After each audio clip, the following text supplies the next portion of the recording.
Hey guys, welcome back. I know I've been kind of lazy on making videos, so I got a piece from eBay today. I tore everybody's names to protect the innocent off the label. So we'll open this up, and if I'm thinking it is a miniature ball peen hammer, which is what I've been after for a little while. And yay, it is. It's about 2 ouncer. Thinking I'm gonna call it Thor. Well, trying to do this one-handed. Had a razor blade right here that I opened up the package with. So let me set you up and I'll do this different way. Okay, be right back. Okay, so here we go. Take a razor blade to the wrapping. Good for this guy, he wrapped it up good. Real good. And here it is. Ha. Yay! Set the razor blade down so nobody gets harmed. This is a razor blade, so it'll give you some idea of the size of this thing. This is fun. Yeah, that's too cool. Alrighty. I'll be right back. Let me switch it around and get going again. See ya. Still talking about Thor here. I've already got a nickname for it. Here's the utility knife. There's a razor blade, so to give you some idea. It's about a 2 ouncer or so. Yeah, it's fun. That's cool. Just a little tack hammer. They call it a machinist or jeweler watchmaker hammer, but anyway. So, updates. The patches that I had cut for access holes for the brackets, which are on the other side. Oh, yep, right there. Got some fabric over them and got some fabric on the side. I need to work on this. I got a question to ask the guy who knows what's going on. Gonna have to make a couple patches up here and one there, and then holes for the other side. But good news is we got the fabric on it, and the initial fabric, so I got to take some blind rivets. And let me tell you something. I got an education on these. I just thought a rivet was a rivet. You know, depends upon the grip, which is the length right there. The mandrel, which is the part that sticks out, can be steel. I got all aluminum for mine because I don't want no corrosion. That head is not standard. That's an extra large flange, or the head of it right there. This is a 1/4 inch long by 1/8 inch diameter right there with all aluminum body and mandrel. And it'll go from 68 thousandths to a 1/4 is 0.25, and I want to say it was 188 thousandths. It's this range once you squish it down. Reason why I'm doing all that is they get put in, this is a different slot for a different hole, but the cleco comes out, the rivet gets put in there, and it holds the fabric to the machine, and then you glue it back over onto itself. So that's what happens with it, and that's what I'll be doing with it. Let me see, been making, I know I've covered this before, repeating myself, but been making brackets, or I'm sorry, ribs. I've got that one sort of kind of almost cleaned up and ready to start doing some stuff again. Got another one back here drying, glued the bottom of the glue joint. Then I'll have to bend the top one down and do a scarf joint on top of it. That one I have one full-size rib and another full-size, well actually this is a bow tip rib right here. No, but it's complete. So I've got two, then I got to fix the tail, make the tail back look like that. And like I said, patch that in. So scarf joint. Scarf joint is right there. Is those two, that joint right there. So, and there's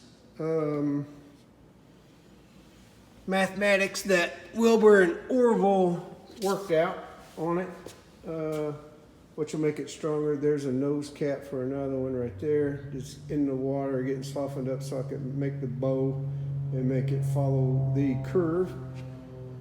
Here's my normal size. Normal. That's, I don't even know. It's an 8 ouncer maybe. There they are.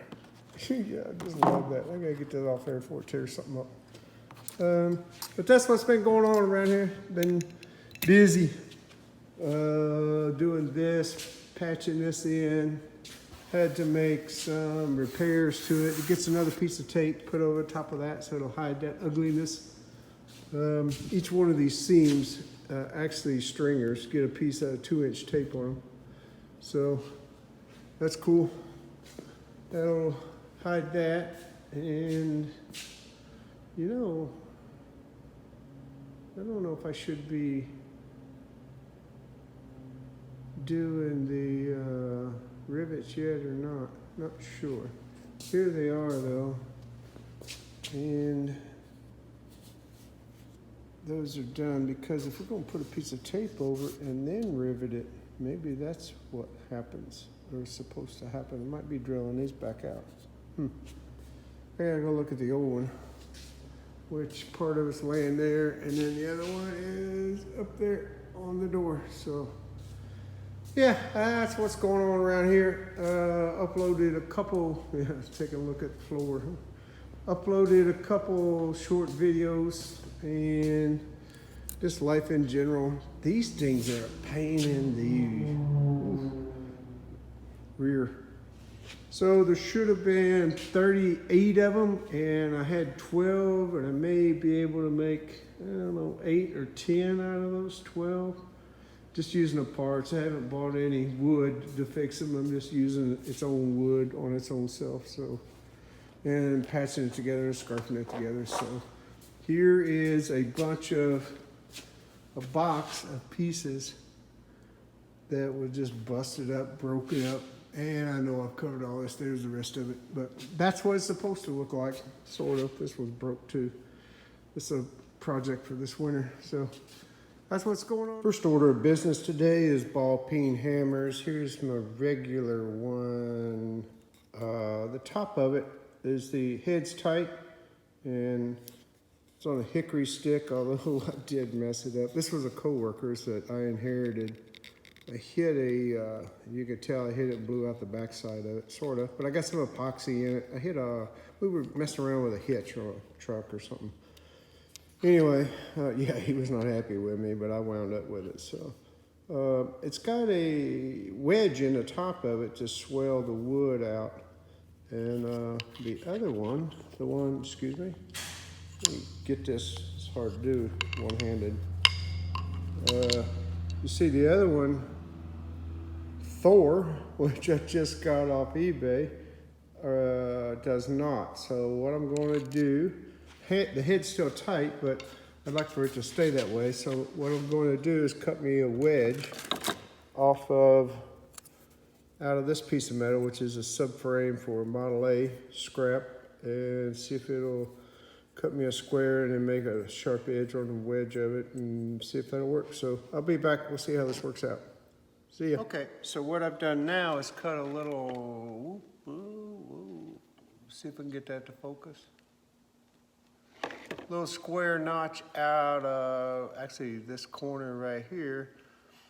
Cleaned it up, and what's gonna happen now, or next, let's try to put an edge on it. And drive it down in the hammer like that. So be right back.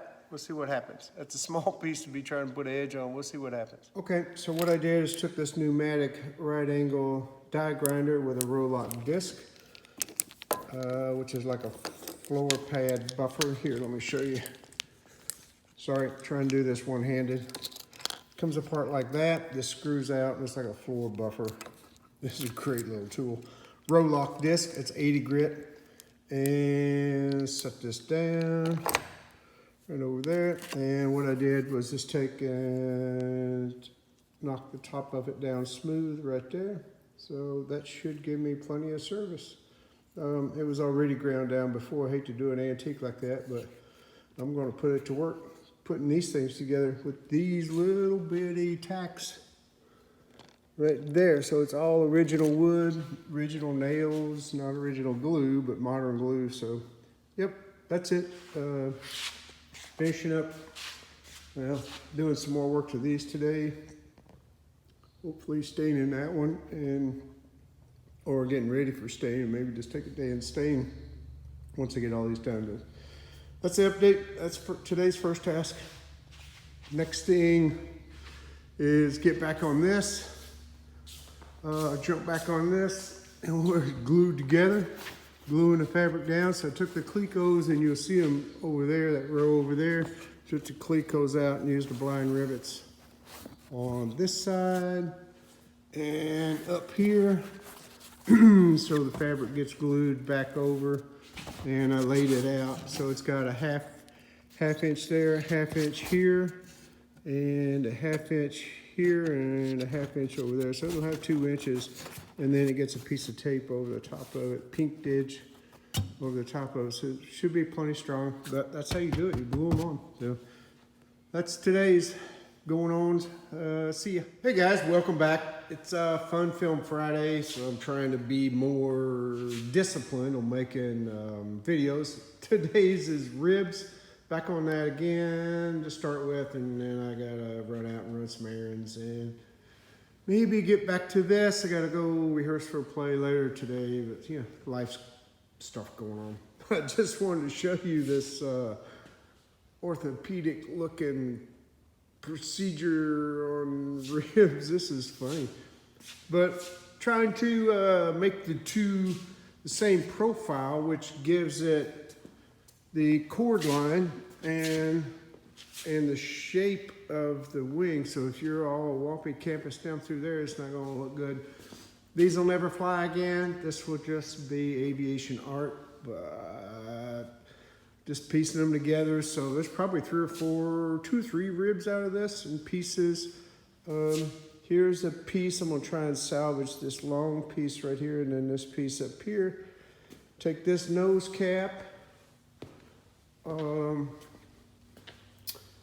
put on this one maybe. There's another piece that needs to be scarfed in there, and then have to repair the tail end back here. This is another 2 ribs right there to try and make one. So hopefully I have 1, 2, 3, 4, 5, maybe 6 of these, or 7 out of 11. Just using the pieces off the other ones, but yeah. So other thing is got the clecos, which I probably mentioned this before, I know I did, out of here. So now I got to glue the fabric to this piece. Did not miss one. That's just pre-drilled, and there's a bracket right directly under it. But there's one right next to it. So, and then cut the fabric down. So glue it on the inside of there and on the outside of there, and then it gets another piece of tape. Let's see if I can see this. Another piece of tape from there down to on the side of it, and that will go along all the edges. So up, over, down the other side, around the front, you know, just around the front where the material is. The rest of it's metal out here. And then on the back side, so across the back, that's called the turtleneck. So it'll get taped, and all those seams will get taped too. So, and the tape is, I'm not sure if you can see it. Yeah, see that pinked edge right there? That's what I mean by the tape.